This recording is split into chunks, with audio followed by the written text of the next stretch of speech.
আল্লাহ নবী সাল্লাল্লাহু আলাইহি ওয়াসাল্লামের বয়স যখন 50 বছর তিনি 90 কিলোমিটার রাস্তা হেঁটে গিয়েছেন তায়েফের ময়দানে দাওয়াত দেওয়ার জন্য। আর মরুভূমির রাস্তা, আপনারা জানেন মরুভূমির রাস্তা হচ্ছে সেই পাথরের রাস্তা। রাসূলুল্লাহ সাল্লাল্লাহু আলাইহি ওয়াসাল্লাম সেই পাথরের উপর দিয়ে হেঁটে হেঁটে দীর্ঘ 90 কিলোমিটার রাস্তা তিনি হেঁটে গিয়েছেন।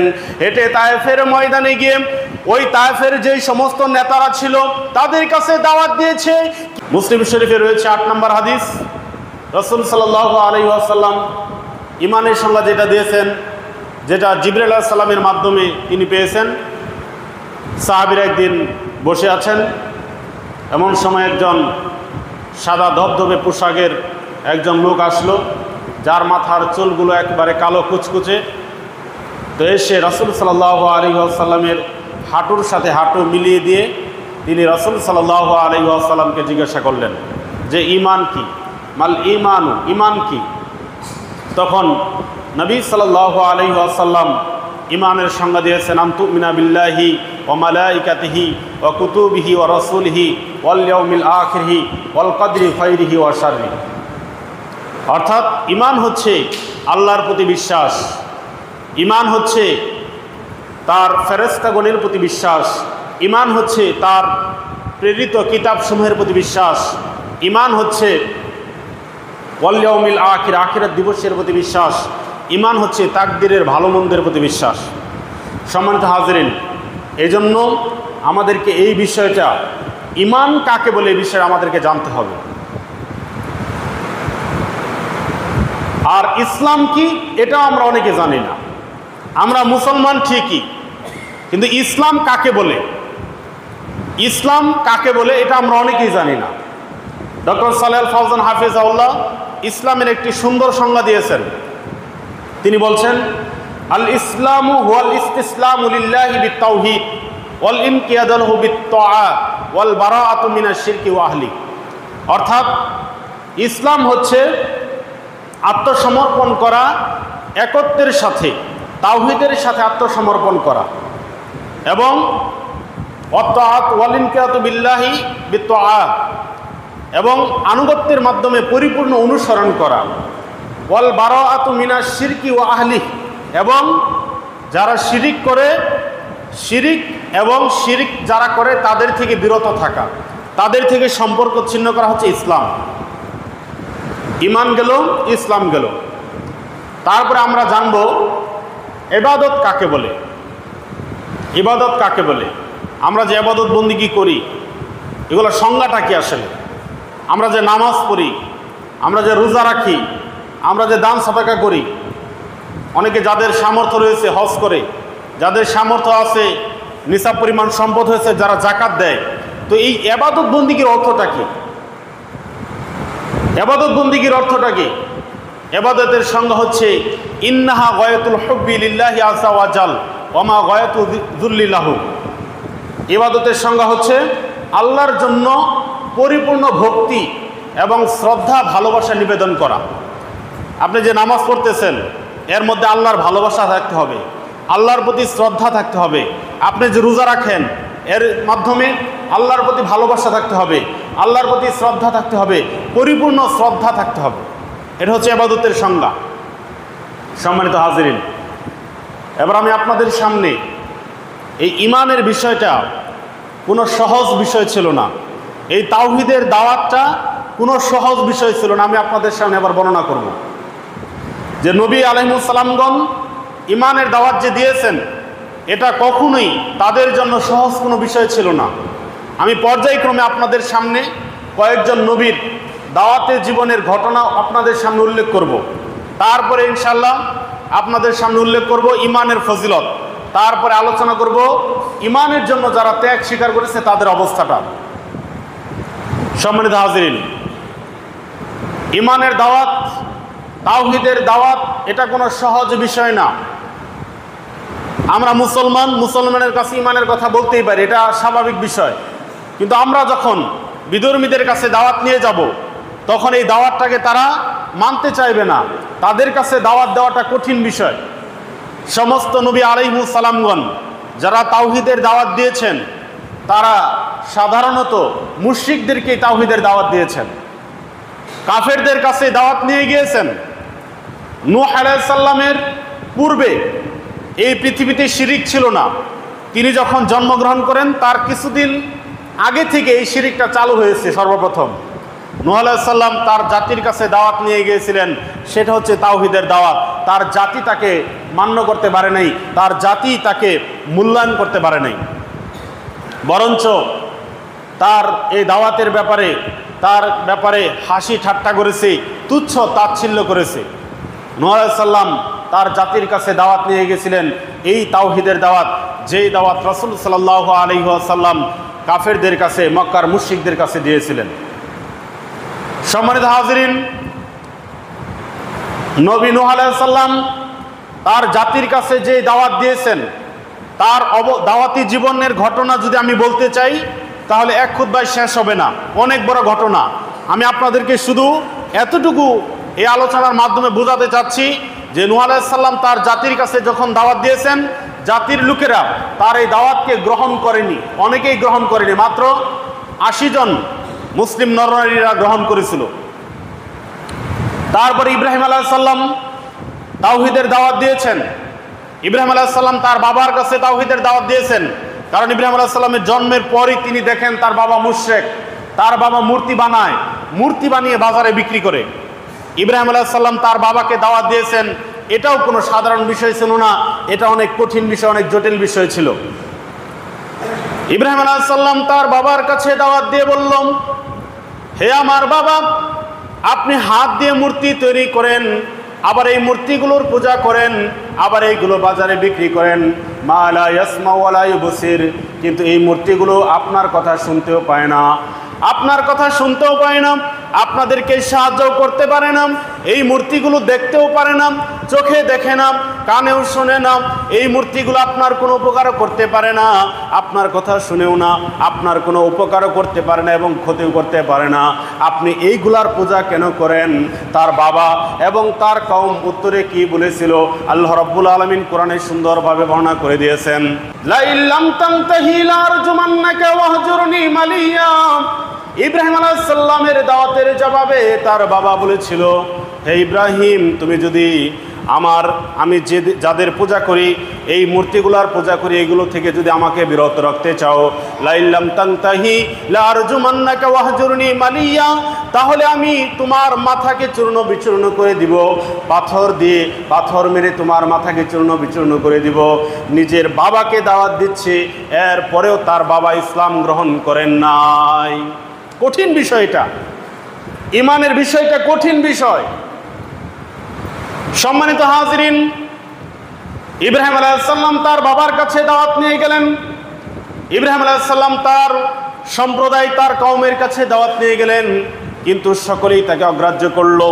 অগ্রাহ্য তো করলোই, এমনকি ইব্রাহিম আলাইহিস সালামকে মারার জন্য তারা প্রস্তুত হয়ে গিয়েছিল। ইব্রাহিম আলাইহিস সালামকে মারার জন্য তারা আগুনের কুণ্ডলী বানিয়েছিল। আপনারা সকলে এই ঘটনা জানেন। সেই বিস্তারিত ঘটনা আপনাদের সামনে উল্লেখ করছি না, আমি শুধু আপনাদেরকে এইটুকু বলতে চাই যে এই ইমানের দাওয়াত কোনো সহজ বিষয় না, এই ইমানের দাওয়াত বড় কঠিন বিষয়। যত নবী রাসূলগণ পৃথিবীতে এসেছেন সকলেই ইমানের দাওয়াত, এই তাওহীদের দাওয়াত দিয়েছেন এবং জাতির কাছে তারা লাঞ্ছিত হয়েছেন, জাতির কাছ থেকে তারা অনেক কটু বাক্য শুনেছেন। তার ব্যতিক্রম নন আমাদের নবী মুহাম্মদ সাল্লাল্লাহু আলাইহি ওয়াসাল্লাম। মুহাম্মদ সাল্লাল্লাহু আলাইহি ওয়াসাল্লামও তার ব্যতিক্রম নন। তিনি যেই মক্কাতে জন্মগ্রহণ করেছেন, সেখানকার মানুষগুলো ছিল মুশরিক। তারা বিভিন্ন মূর্তির পূজা করত, লাত, উজ্জা, হুবল, এইগুলার পূজা তারা করত। রাসূল সাল্লাল্লাহু আলাইহি ওয়াসাল্লাম নবুয়ত পাওয়ার পরেও রাসূল সাল্লাল্লাহু আলাইহি ওয়াসাল্লাম তাদের কাছে দাওয়াত নিয়ে গিয়েছিলেন। বুখারীর 4770 নম্বর হাদিস, মুসলিমের 208 নম্বর হাদিস। আল্লাহ নবী সাল্লাল্লাহু আলাইহি ওয়াসাল্লাম যখন ওহী পেলেন, আল্লাহ নবী যখন নবুয়ত পেলেন, রিসালাত পেলেন, তখন আল্লাহ নবী সাল্লাল্লাহু আলাইহি ওয়াসাল্লাম সাফা পাহাড়ের উপর উঠলেন। ওঠার পর তিনি তার জাতিকে ডাক দিয়ে বললেন, ইয়া সাবাহা, প্রত্যুষে তোমরা সকালবেলা তোমরা সকলেই সমবেত হও। আর ওই সময়কার একটা নিয়ম ছিল, অর্থাৎ গুরুত্বপূর্ণ যদি কোনো খবর থাকতো, একজন আহ্বানকারী, একজন ঘোষণাকারী পাহাড়ের উপর উঠে জাতির মানুষের কাছে, তার সম্প্রদায়ের কওমের কাছে এটা জানিয়ে দিত। অর্থাৎ কোনো খবর থাকলে, কোনো গুরুত্বপূর্ণ খবর থাকলে, কোনো বিপদের কোনো খবর থাকলে, তাহলে পাহাড়ের উপর উঠে, সাফা পাহাড়ের উপর উঠে জাতিকে সতর্ক করার জন্য একজন ঘোষণাকারী, একজন আহ্বানকারী এভাবে বলে দিত যে তোমাদের আজকে এরকম বিপদ আছে, তোমাদেরকে আক্রমণ করার জন্য শত্রুরা উৎ পেতে বসে আছে, শত্রুরা আসতেছে। ঠিক একইভাবে করে আল্লাহ নবী সাল্লাল্লাহু আলাইহি ওয়াসাল্লাম এইভাবে করে তাদের কাছে দাওয়াত নিয়ে গেলেন। রাসূল সাল্লাল্লাহু আলাইহি ওয়াসাল্লাম মক্কার লোকদেরকে ডাক দিলেন। ডাক দেওয়ার পর তাদেরকে বললেন, তোমরা আমাকে বিশ্বস্ত ব্যক্তি হিসেবে জানো। আমি যদি তোমাদেরকে আজকে বলি, এই পাহাড়ের, এই সাবা পাহাড়ের অপর পাশে শত্রুরা তোমাদেরকে ঘায়েল করার জন্য, শত্রুরা তোমাদেরকে আক্রমণ করার জন্য ওত পেতে বসে আছে, তাহলে তোমরা কি বিশ্বাস করবে? তখন মক্কার মুশরিকরা রাসূলের সামনে যারা ছিল সকলেই সমস্বরে বলল, ইয়া মুহাম্মদ, মা জাররাবনা ইল্লা আলাইকা সিদকা, মা জাররাবনা আলাইকা ইল্লা সিদকা। হে মুহাম্মদ, অবশ্যই বিশ্বাস করব, কারণ কোনোদিন তুমি আমাদের সাথে প্রতারণা করনি, কোনোদিন আমাদের সাথে তুমি কোনোদিন ধোঁকাবাজি করনি, কোনোদিন আমাদের সাথে মিথ্যা কথা বলনি। হে মুহাম্মদ, তুমি যেটা বলবে অবশ্যই আমরা বিশ্বাস করব। তখন আল্লাহর নবী সাল্লাল্লাহু আলাইহি ওয়াসাল্লাম বললেন, ফাইন্নী নাযীরুন লাকুম বাইনা ইয়াদাই আযাবিন শাদীদ। আল্লাহর নবী বললেন, আমি তোমাদের জন্য, তোমরা যেই মূর্তির পূজাগুলো করতেছ, এইগুলো যদি তোমরা করো, তাহলে আমি তোমাদের জন্য এক আযাবের দুঃসংবাদ নিয়ে এসেছি। অর্থাৎ তোমরা আযাবের মধ্যে আক্রান্ত হবে, তোমাদের জন্য আযাব রয়েছে। তোমরা যদি এই মূর্তির পূজাগুলো করো, আল্লাহকে ইলাহ হিসাবে যদি না মেনে নাও, তাহলে তোমরা আযাব তোমাদেরকে ঘিরে ধরবে। তখন সকলেই বলল, সকলের মধ্য থেকে একজন যিনি হচ্ছেন রাসূল সাল্লাল্লাহু আলাইহি ওয়াসাল্লামের চাচা আবুল আহাব বলল, তাব্বান লাকা সাইরাল ইয়াউম আলিহাযা জামাতানা। হে মুহাম্মদ, তুমি ধ্বংস হয়ে যাও, হে মুহাম্মদ, তুমি ধ্বংস হয়ে যাও, আলিহাযা জামাতানা। এই কথা বলার জন্য তুমি কি আমাদেরকে এখানে আহ্বান করেছো? এই কথা বলার জন্য তুমি কি আমাদেরকে এখানে ডেকেছো? তাব্বান লাকা সাইরাল ইয়াউম, ধ্বংস তোমার জন্য, সারা দিনের জন্য তুমি ধ্বংস হয়ে যাও। দেখেন, যেই মক্কার মুশরিকরা রাসূল সাল্লাল্লাহু আলাইহি ওয়াসাল্লামকে এই তাওহীদের দাওয়াত দেওয়ার পূর্বে আলামিন বলে রাখতাম, বিশ্বস্ত ব্যক্তি বলে চিনতাম, এবং তার কাছে বিভিন্ন আমানত রাখতো, স্বর্ণরূপা রাখতো, টাকা পয়সা রাখতো, সেই মুহাম্মদকে সহ্য করতে পারল না শুধুমাত্র ইমানের দাওয়াতের জন্য। এখান থেকে আমি আপনাদেরকে বোঝাতে চাচ্ছি যে ইমানের দাওয়াত, তাওহীদের দাওয়াত, এটা কোনো সাধারণ বিষয় না, এটা কোনো সাধারণ বিষয় না, এটা অনেক বড় কঠিন বিষয়।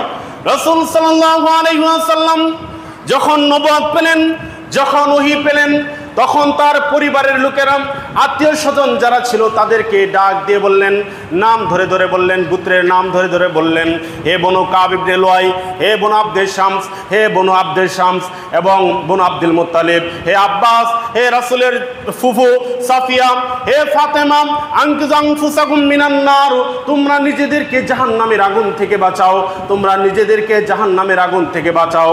অর্থাৎ রাসূল সাল্লাল্লাহু আলাইহি ওয়াসাল্লাম তার যে আত্মীয় স্বজন ছিল, তাদের সকলের কাছে এই তাওহীদের দাওয়াত দিয়েছিলেন, তাওহীদের দাওয়াত দিয়েছিলেন, কিন্তু সকলেই তার দাওয়াত কবুল করতে পারেনি, সকলেই পারেনি। যারা পারেনি তারা রাসূল সাল্লাল্লাহু আলাইহি ওয়াসাল্লামের চিরশত্রু হয়ে গেছিল। এই জন্য আল্লাহ নবী সাল্লাল্লাহু আলাইহি ওয়াসাল্লাম সেই মক্কা থেকে মদিনায় হিজরত করেছেন। তাওহীদের দাওয়াত এটা বড় ভারী বিষয়, এটা কোনো সাধারণ বিষয় না, এটা কোনো সহজ বিষয় না, এটা অনেক কঠিন বিষয়। এই জন্য মক্কার মুশরিকরা রাসূল সাল্লাল্লাহু আলাইহি ওয়াসাল্লামকে মেনে নিতে পারেনি, এজন্য তাকে হিজরত করতে বাধ্য করা হয়েছে, তাকে মারার জন্য তারা চেষ্টা করেছে, তাকে মারার জন্য তারা চেষ্টা করেছে। সম্মানিত হাজিরিন, এই জন্য এই ঈমানের দাওয়াতটা কঠিন বিষয় এবং এর ফজিলত অনেক গুরুত্বপূর্ণ। সম্মানিত হাজিরিন, রাসূল সাল্লাল্লাহু আলাইহি ওয়াসাল্লাম যখন কোথাও দাওয়াত দিতে যেতেন, এই হাদিসের বর্ণনাকারী মুসনাদে আহমদের 16,063 নম্বর হাদিস, আল্লাহ নবী সাল্লাল্লাহু আলাইহি ওয়াসাল্লাম যখন কোথাও দাওয়াত দেওয়ার জন্য যেতেন, বিশেষ করে তিনি যখন জুল মাজাজ বাজারে দাওয়াত দিতে গিয়েছিলেন, এই হাদিসের বর্ণনাকারী রবি বিন আবেদ আদ-দুয়াইলি, একজন বিশিষ্ট সাহাবী, তিনি বলছেন, আমি একদিন দেখতে পেলাম আল্লাহর নবী জুল মাজাজ বাজারে গেছেন দাওয়াত দেওয়ার জন্য এবং লোকদেরকে ডাক দিয়ে বললেন, ইয়া আইয়ুহান নাস কুলু লা ইলাহা ইল্লাল্লাহু তুফলিহু, হে মানুষেরা তোমরা বলো আল্লাহ ছাড়া কোনো সত্য ইলাহ নাই, তাহলে তোমরা সফলকাম হবে। এই কথা বলা মাত্র ওই রবিয়া বিন আবেদ আদ-দুয়াইলি বলছেন, আমি দেখতে পেলাম একজন লোক মজলিস থেকে উঠে পাথর নিয়ে রাসূল সাল্লাল্লাহু আলাইহি ওয়াসাল্লামের চেহারার দিকে নিক্ষেপ করলেন, আর নিক্ষেপ করার সাথে সাথে তার মুখ থেকে রক্ত পড়তে শুরু করলো। সকলে বলে ইন্না লিল্লাহ। এই দাওয়াতটা কোনোদিন সহজ বিষয় ছিল না। তারপরে ওই রবি ইবনে আবেদ আদ-দুয়াইলি বলছেন, ওই ব্যক্তিটি আর কেউ না, ওই ব্যক্তিটি হচ্ছে রাসূল সাল্লাল্লাহু আলাইহি ওয়াসাল্লামের চাচা আবুল আহাব। আবুল আহাব বলল, তাব্বান লাকা সাইর আলাইহুম, হে মুহাম্মদ তুমি ধ্বংস হয়ে যাও, হে মুহাম্মদ তুমি ধ্বংস হয়ে যাও। ঠিক এইভাবে করে রাসূল সাল্লাল্লাহু আলাইহি ওয়াসাল্লাম দাওয়াত যখন দিয়েছেন ইমানের, তখন তিনি পদে পদে বাধাগ্রস্ত হয়েছেন, এমনকি নিজের ঘরের মানুষ তাকে মানতে পারেনি, নিজের চাচারা পর্যন্ত তাকে মানতে পারেনি। সম্মানিত হাজরিন, এই জন্য এই বিষয়টা অত্যন্ত গুরুত্বপূর্ণ, কিন্তু আমরা এটার গুরুত্ব দিয়ে থাকি না। সম্মানিত হাজরিন, এবার রাসূলুল্লাহ সাল্লাল্লাহু আলাইহি ওয়াসাল্লামের বয়স যখন 50 বছর, তখন তিনি তায়েফে দাওয়াত দেওয়ার জন্য গেলেন। একজন বৃদ্ধ মানুষ, 50 বছরের মানুষ, তিনি 90 কিলোমিটার রাস্তা হেঁটে গিয়েছেন। আপনি শুনলে আশ্চর্য হবেন, যখন আমরা হাদিসের মধ্যে ইতিহাস গ্রন্থে যখন এই কথাগুলো পড়ি, আমরা আশ্চর্য হয়ে যাই যে নবী আলাইহিস সালামগণ তার জাতিকে জান্নাতে নেওয়ার জন্য, নবী আলাইহিস সালামগণ তার জাতিকে জান্নাতের পথ দেখানোর জন্য কত কষ্ট করেছেন, কত শ্রম বিনিময় করেছেন, কত শ্রম দিয়েছেন। আপনি এটা শুনলে আশ্চর্য হয়ে যাবেন। ইবনু হিশামের মধ্যে উল্লেখ করেছে, প্রথম খণ্ডের 419 পৃষ্ঠা, আল্লাহ নবী সাল্লাল্লাহু আলাইহি ওয়াসাল্লামের বয়স যখন 50 বছর, তিনি 90 কিলোমিটার রাস্তা হেঁটে গিয়েছেন তায়েফের ময়দানে দাওয়াত দেওয়ার জন্য। আর মরুভূমির রাস্তা, আপনারা জানেন মরুভূমির রাস্তা হচ্ছে সেই পাথরের রাস্তা। রাসূলুল্লাহ সাল্লাল্লাহু আলাইহি ওয়াসাল্লাম সেই পাথরের উপর দিয়ে হেঁটে হেঁটে দীর্ঘ 90 কিলোমিটার রাস্তা তিনি হেঁটে গিয়েছেন। হেঁটে তায়েফের ময়দানে গিয়ে ওই তায়েফের যেই সমস্ত নেতারা ছিল তাদের কাছে দাওয়াত দিয়েছে, কিন্তু তারা তায়েফের কোন একজন নেতাও, তায়েফের 3 জন বড় নেতা ছিল, কোন একজন নেতা তার দাওয়াতকে কবুল করে নাই। একজন বলল, হে মুহাম্মদ তোমাকে যদি আল্লাহর রিসালাত দিয়ে থাকে, তাহলে তুমি যদি নবী হয়ে থাকো, তাহলে আমি কাবার গিলাফ ছিঁড়ে ফেলবো। আরেকজন বলল, হে মুহাম্মদ তোমাকে ছাড়া কি আল্লাহ অন্য কাউকে পান নাই যে আল্লাহ নবুয়ত দিবেন, অর্থাৎ তোমাকে আমাদের পছন্দ না, তোমার কথা মেনে নিতে পারবো না, তোমার উপর ঈমান আমরা আনতে পারবো না। আরেকজন নেতা বলল যে হে মুহাম্মদ তোমার সাথে আমি কথাই বলবো না। শুধু তাই নয়, ওই তায়েফের নেতারা, ওই কুলাঙ্গারেরা রাসূলুল্লাহ সাল্লাল্লাহু আলাইহি ওয়াসাল্লামকে আঘাত করেছেন পাথর দিয়ে মারার জন্য। কিছু যুবককে সেখানে আল্লাহর নবীর পিছনে লেলিয়ে দেওয়া হয়েছে। আল্লাহর নবী সাল্লাল্লাহু আলাইহি ওয়াসাল্লামের গায়ে পাথর মারার জন্য যুবকদেরকে লেলিয়ে দেওয়া হয়েছে। যুবকরা রাসূল সাল্লাল্লাহু আলাইহি ওয়াসাল্লামকে পাথর মেরেছে, এমনভাবে পাথর মেরেছে তার শরীর থেকে রক্ত বেয়ে পড়েছে।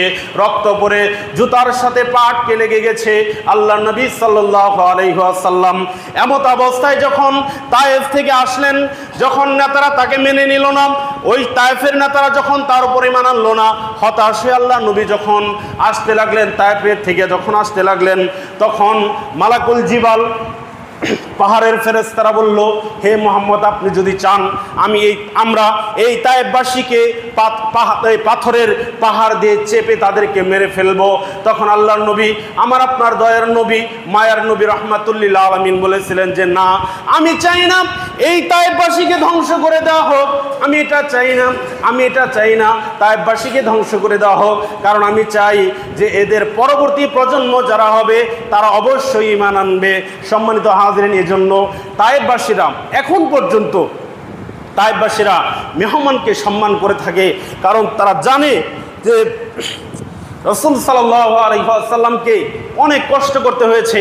এজন্য বর্তমানে যে সমস্ত হাজিরা ওখানে বেড়াতে যায় বা বড় গণ্যমান্য আলেমরা সেখানে যায়, তায়েফবাসীরা তাদেরকে শ্রদ্ধা সম্মান করে এবং বলে যে আমরা রাসূলকে অপমান করে তাড়িয়ে দিয়েছিলাম, কিন্তু আমরা কোনো সময়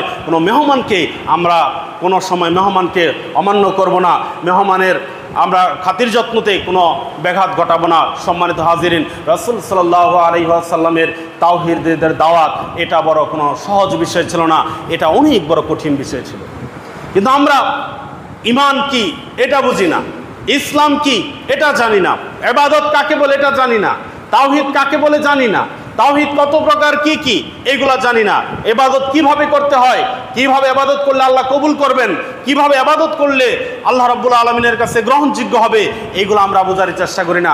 যারা ইবাদত করে না তাদের কথা তো হিসাবে বাদই দিলাম, যারা ইবাদত করে না তারা তো এইটার নিয়ম কিভাবে জানবে, যারা ইবাদত বন্দেগী করে তারা অনেকেই এটার নিয়ম জানে না। সম্মানিত হাজিরিনের জন্য বলছিলাম ঈমানের দাওয়াত এটা কোনো সহজ বিষয় ছিল না, এটা অনেক বড় কঠিন বিষয়।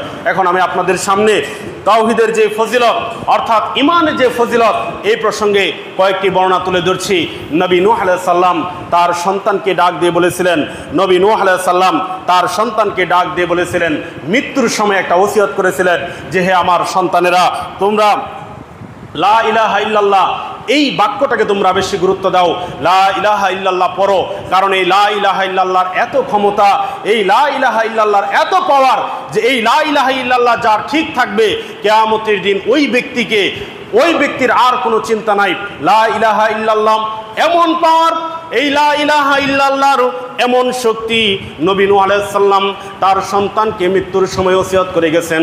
মৃত্যুর সময়ে মানুষ যেই কথাগুলো বলে এই কথাগুলো অবশ্যই বেশি গুরুত্বপূর্ণ। জীবিত অবস্থায় মানুষ যেই আদেশ দেয়, যেই কথাগুলো বলে এগুলোর চাইতে মৃত্যু সজ্জায় শায়িত অবস্থায় মানুষ যেই কথাগুলো বলে এইগুলোকে বলা হয় ওসিয়ত, আর এইগুলো হচ্ছে অত্যন্ত গুরুত্বপূর্ণ। নবী নূহ আলাইহিস সালাম তার সন্তানদেরকে ডাক দিয়ে বললেন, বুখারীতে হাদিসটি রয়েছে, আল্লাহ নবী সাল্লাল্লাহু আলাইহি ওয়াসাল্লাম বলছেন, নবী নূহ আলাইহিস সালাম তার সন্তানদেরকে ডাক দিয়ে বললেন যে তোমরা লা ইলাহা ইল্লাল্লাহ পড়ো, কারণ এই লা ইলাহা ইল্লাল্লাহকে যদি কিয়ামতের দিন এক পাল্লায় রাখা হয় আর অন্য পাল্লায় যদি আসমান জমিনকে এক পাল্লায় রাখা হয়, তাহলে লা ইলাহা ইল্লাল্লাহ রাখার যে পাল্লাটা ওই পাল্লাটাই ভারী হয়ে যাবে। সকলে বলি সুবহানাল্লাহ।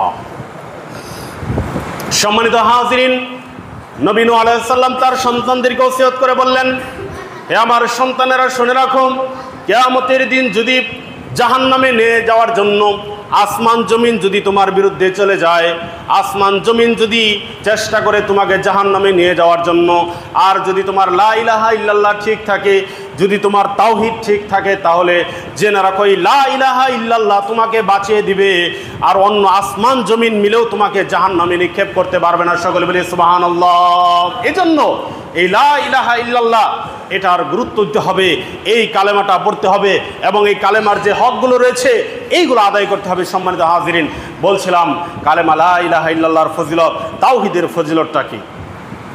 রাসূলুল্লাহ সাল্লাল্লাহু আলাইহি ওয়াসাল্লাম বলছেন, তিরমিজির 2639 নম্বর হাদিস, আল্লাহ নবী সাল্লাল্লাহু আলাইহি ওয়াসাল্লাম বলছেন, কিয়ামতের দিন আল্লাহ রাব্বুল আলামিন এমন একজন ব্যক্তিকে উপস্থিত করবেন যে ব্যক্তির পাপ থাকবে এত বিশাল পরিমাণ পাপ থাকবে 99 পৃষ্ঠা ব্যাপী, আর এক একটা পৃষ্ঠা হচ্ছে চোখের দৃষ্টি সীমা পর্যন্ত, চোখের দৃষ্টি যতটুকু যায় এত দূর থাকবে এক একটা পাপের পৃষ্ঠা। আল্লাহ নবী বলছেন তার 99টা পৃষ্ঠা পাপ থাকবে। আল্লাহ রাব্বুল আলামিন আবার ওই বান্দাকে, আদম সন্তানকে ডাক দিয়ে বলবে, আতুনকিরু মিন হাযা, এইগুলার কোনো একটি পাপকে কি তুমি অস্বীকার করো? তখন সে বলবে, ফায়াকুলু লা আল্লাহ ইয়া রাব, হে আল্লাহ আপনার ইজ্জতের কসম আমি এই পাপগুলোর কোনো একটিকেই আমি অস্বীকার করি না। আল্লাহ রাব্বুল আলামিন আবার তাকে জিজ্ঞাসা করবেন, আফলাকা উযর, তোমার এই ব্যাপারে কি কোনো উযর আপত্তি আছে? তুমি কি কোনো উযর পেশ করতে চাও? তখন ওই ব্যক্তি বলবে, ওই আদম সন্তান বলবে যে না, আমি এই ব্যাপারে কোনো আপত্তি পেশ করব না। আল্লাহ রাব্বুল আলামিন আবার তাকে জিজ্ঞাসা করবেন, আযালামাকা কাতাবাতিল হাফিজুন, আমার লেখক ফেরেশতারা কি তোমার উপর কোনো জুলুম করেছে? তখন ওই আদম সন্তান বলবে যে না হে আল্লাহ, এটাও আমি বললি না। আদম সন্তান অর্থাৎ আল্লাহর প্রত্যেকটা কথা সে স্বীকার করে নিবে, আল্লাহর কথাগুলো সে মেনে নিয়েছে, অর্থাৎ তার এমন একটা আমল ছিল। আল্লাহ নবী সাল্লাল্লাহু আলাইহি ওয়াসাল্লাম বলছেন, এবার আল্লাহ রাব্বুল আলামিন ওই আদম সন্তানকে ডাক দিয়ে বলবে যে ইন্না লানা ইন্দানা হাসানাতান, তোমার একটা আমল আমার কাছে জমা আছে, তোমার একটা আমল আমার কাছে জমা আছে। এই কথা বলে আল্লাহ রাব্বুল আলামিন একটা কাগজের টুকরা বের করবেন, আর এই কাগজের টুকরার মধ্যে একটা লেখা থাকবে আশহাদু আল্লা ইলাহা ইল্লাল্লাহু ওয়া আশহাদু আন্না মুহাম্মাদান আবদুহু ওয়া রাসূলুহু, অর্থাৎ কালেমায়ে শাহাদাত লেখা থাকবে, তাওহীদের এই বাক্য লেখা থাকবে। আল্লাহ নবী বলছেন এবার আল্লাহ রাব্বুল আলামিন আদম সন্তানকে বলবেন যে তুমি যাও মিজানের পাল্লায় এই কালেমাটা রেখে আসো। আল্লাহ রাব্বুল আলামিন যখন তাকে এই কালেমার কাগজের টুকরাটা দিবেন, তখন এই লোকটা একবার এই কাগজের টুকরার দিকে তাকাবে, আরেকবার তার সেই বিশাল পাপের যে ফিরিস্তি সেই পাপের খাতারগুলো দিকে তাকাবে। সে বলবে মা হাযিল বিতাকাতু ওয়া মা হাযিহি সিজিল্লাতি, অর্থাৎ এত বিশাল পাপ, এই পাপের মোকাবেলায় এই কাগজের টুকরার কি মূল্য আছে? তখন আল্লাহ রাব্বুল আলামিন তাকে বলবেন যে তুমি যাও মিজানের পাল্লায় তুমি রেখে আসো, আজকে তোমার উপর কোনো জুলুম করা হবে না। ফাইন্নাহু লা তুজলামু আলাইকাল ইয়াউম, আজকে তোমার উপর কোনো জুলুম করা হবে না, তুমি যাও কাগজের টুকরাটা মিজানের পাল্লায় রেখে আসো। আল্লাহ নবী বলছেন যখনই কাগজের টুকরাটা মিজানের পাল্লায় রেখে আসবে, তখন বাকি যেই পাল্লাটাতে বিশাল সেই পাপের, আপনার পাপের সাম্রাজ্য আমরা বলতে পারি, এত বিশাল পাপ, সেই পাপগুলো একটা মিজানের পাল্লায় রাখা হবে, আরেকটা পাল্লায় সেই কাগজের টুকরাটা রাখা হবে। আল্লাহ নবী বলছেন ফাতোয়ার সাথে সিজিল্লাতু ওয়া সাকুলাতিল বিতাকা, সাথে সাথে তার পাপের যেই খাতাগুলো আছে এই খাতাগুলো হালকা হয়ে ওই কাগজের টুকরার মধ্যে যে কালেমা শাহাদাতটা লেখা আছে ওই কালেমা শাহাদাতের পাল্লাটা ভারী হয়ে যাবে। সকলে বলি সুবহানাল্লাহ। এটা হচ্ছে ইমানের ফজিলত। সম্মানিত হাজিরিন, ইমানের ফজিলতটা কি? আমি আপনাদেরকে আরেকটা কথা বলি।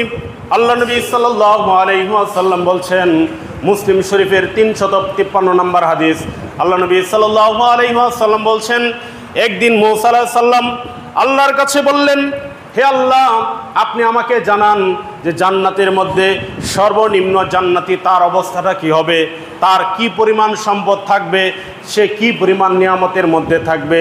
তখন আল্লাহ রাব্বুল আলামিন মূসা আলাইহিস সালামকে বললেন যে সবার শেষে জান্নাতে যাবে তার অবস্থাটা কি? যে ব্যক্তি সবার শেষে জান্নাতে যাবে তার অবস্থাটা কি? যে ব্যক্তি সবার শেষে জান্নাতে যাবে এর অর্থ হচ্ছে ওই ব্যক্তির পরে আর কেউ জান্নাতে প্রবেশ করবে না, আর ওই লোকটা হাজার হাজার বছর, কত হাজার বছর, কত লক্ষ বছর, কত কোটি বছর জাহান্নামে থাকবে, এর হিসাব একমাত্র আল্লাহ ভালো জানেন। এইভাবে করে হাজার হাজার বছর জাহান্নাম খাটার পরে এই লোকটা একেবারে পুরে কয়লার মতো হয়ে যাবে। আল্লাহ রাব্বুল আলামিন আবার জাহান্নামের সামনে একটা নদী আছে, সেই নদীর মধ্যে চুবিয়ে ধরবেন, ধরার পরে আবার তার আগের মতো দেহ ফিরে আসবে। আল্লাহ রাব্বুল আলামিন আবার তাকে বলবেন যে তুমি জান্নাতে প্রবেশ করো। এই লোকটা, যে ব্যক্তি সবার শেষে জান্নাতে যাবে, আমি আপনাদেরকে শুধু তাওহীদের ফজিলতটা বলছি। এই লোকটা এমন একটা লোক, যেই লোক কোনোদিন শিরিক করে নাই, যেই লোকের ইমানের মধ্যে কোনো ভেজাল ছিল না, আমল করে নাই, পাপ কর্ম অনেক করেছে, এজন্য সে জাহান্নামে পুড়েছে ঠিক, কিন্তু তার ভিতরে ইমান ছিল। আল্লাহ নবী বলছেন যে সরিষার দানা পরিমাণ ইমান, একেবারে সরিষার দানা পরিমাণ ইমান যার ভিতরে আছে, আল্লাহ রাব্বুল আলামিন ওই ব্যক্তিকে জান্নাতে প্রবেশ করাবেন। তো এই লোকটাকে আল্লাহ রাব্বুল আলামিন যখন বলবেন যে তুমি যাও জান্নাতে তুমি প্রবেশ করো, এই লোকটা জান্নাতের গেটে দাঁড়িয়ে যাবে, গেটে দাঁড়িয়ে দেখবে যে জান্নাত পরিপূর্ণ হয়ে ভরে আছে, অর্থাৎ জান্নাতে যার যার জায়গা দখল করে বসে আছে, এই লোক এসে দেখবে যে কোথাও কোনো খালি জায়গা নাই। এবারে আদম সন্তান আল্লাহর কাছে ডাক দিয়ে বলবে, হে আল্লাহ, এত বছর পরে আমাকে জান্নাত দেওয়া হলো, কিন্তু জান্নাতে আমার জন্য কোনো জায়গা নাই, জান্নাতে তো আমার কোনো জায়গা নাই, জান্নাতে আমার কোনো জায়গা নাই, আমি কোথায় থাকবো? আল্লাহ রাব্বুল আলামিন আদম সন্তানকে ডাক দিয়ে বলবে, হে আদম সন্তান, তোমাকে যদি আমি বিশাল সাম্রাজ্যের সমান দুনিয়াতে কোনো রাজার কোনো মন্ত্রীর বিশাল সাম্রাজ্যের সমান জায়গা দিয়ে দেই, তাহলে কি তুমি খুশি হবে? তখন এই লোকটা বলবে, হে আল্লাহ, আপনি কি আমার সাথে ঠাট্টা করতেছেন? আমি তো দেখতে পাচ্ছি জান্নাতে কোনো জায়গা খালি নেই, এবার আপনি এটা কি বলতেছেন? তখন আল্লাহ রাব্বুল আলামিন বলবেন তুমি আমার কাছে জায়গা চাইতে থাকো, জান্নাতের জায়গার অনেক দাম। প্রসঙ্গে ক্রমে কথা যেহেতু এসেছে, আমি আপনাদের সামনে বলি জান্নাতের জায়গার কি পরিমাণ দাম। আল্লাহ নবী সাল্লাল্লাহু আলাইহি ওয়াসাল্লাম বলছেন, মাউদিউ সাউতিন ফিল জান্নাহ খায়রুম মিনাদ দুনিয়া মা ফিহা। জান্নাতে একটা লাঠি রাখার পরিমাণ জায়গা, অর্থাৎ 1 হাত 1.5 হাত 2 হাত জায়গা, সারা পৃথিবী এবং সারা পৃথিবীর মধ্যে যা কিছু আছে সব কিছু চেয়ে দামি। সকলে বলি সুবহানাল্লাহ। সম্মানিত হাজিরিন, বলছিলাম এ আদম সন্তান আল্লাহর কাছে জায়গা চাইতে থাকবে, চাওয়া যখন শেষ হয়ে যাবে চাইতেই থাকবে, চাইতেই থাকবে। চাওয়া যখন তার শেষ হয়ে যাবে, আমরা ধরে নিতে পারি এই লোকটা দুনিয়ার সবচাইতে বড় সাম্রাজ্য সমান জায়গা যদি আমরা ধরে নিতে পারি যে রাশিয়া, যেটা বাংলাদেশের চাইতে 115 গুণ বড়, যে রাশিয়া বাংলাদেশের চাইতে 115 গুণ বড়। আমরা ধরে নিলাম যে রাশিয়ার যেই বর্তমান যেই প্রধানমন্ত্রী ভ্লাদিমির পুতিন, আমরা ধরে নিলাম যে তার সাম্রাজ্যের সমান একটা জায়গা আল্লাহ দিবেন। তার মানে হচ্ছে রাশিয়ার সমান জায়গা। আল্লাহ নবী সাল্লাল্লাহু আলাইহি ওয়াসাল্লাম বলছেন, এই লোকটা চাইতেই থাকবে, চাইতেই থাকবে, চাইতেই থাকবে। চাওয়া যখন তার শেষ হয়ে যাবে, তখন আল্লাহ রাব্বুল আলামিন বলতে থাকবেন। ধরেন আমরা মনে করলাম যে এই লোকটা রাশিয়ার সমান একটা জায়গা চেয়েছে, রাশিয়ার সমান একটা জায়গা চেয়েছে, রাশিয়া দেশের একটা জায়গা চেয়েছে। তো আল্লাহ রাব্বুল আলামিন তাকে বলবেন যে মিসলুহু, আমি তোমাকে তার সমান জায়গা দিলাম। আবার বলবেন মিসলুহু, আমি তোমাকে তার সমান জায়গা দিলাম। আবার বলবেন মিসলুহু, আমি তোমাকে তার সমান জায়গা দিলাম। আবার বলবেন যে মিসলুহু, আমি তোমাকে তার সমান জায়গা দিলাম। আমরা ধরে নিলাম মিসলুহু মিসলুহু 4 বার বলার পরে 4টা রাশিয়ার সমান জায়গা। এবার আল্লাহ রাব্বুল আলামিন বলছেন যে তোমাকে তো তা দেওয়া হলোই, এমনকি 10টা দুনিয়ার সমান জান্নাত তোমাকে দেওয়া হলো। সকলে বলে সুবহানাল্লাহ। ইমানের দাম এটা, ইমানের ফজিলত।